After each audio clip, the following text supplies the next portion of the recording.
Osusan.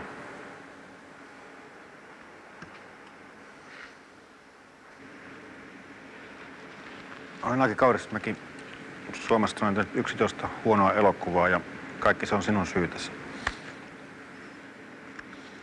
1976 Lontoossa veljeni pakotti minut Lontoon elokuvamuseoon, jossa näin elokuvan Tokion Monogatari. Elokuvan jälkeen hylkäsin haaveeni kirjallisuudesta ja päätin ryhtyä metsästämään punaista vesikannua.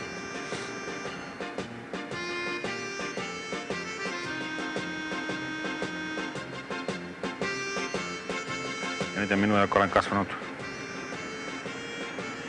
amerikkalaisen elokuvan vaikutuspiirissä. Eniten minussa herättää kunnioitusta se, että Osu ei koskaan ole tarvinnut yhtäkään murhaa, väkivallan tekoa tai laukausta kertoakseen kaiken oleellisen ihmiselämästä.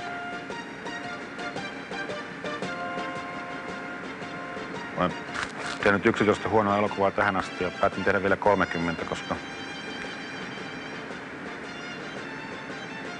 koska en suostu menemään hautaan ennen kuin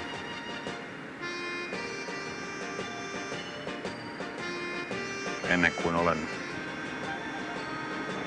todistanut itselleni, että en koskaan pääse teidän tasollinen herra Osu.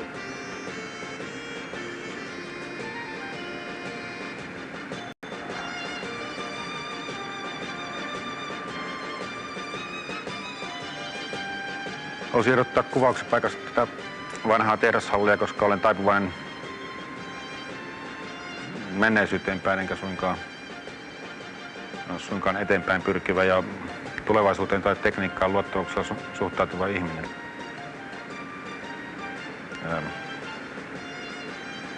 Katselen mieluummin taaksepäin ja luulen, että myöskin Osu teki näin oman aikansa Japanissa.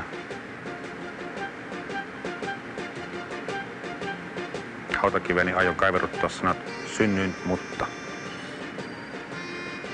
Arigato.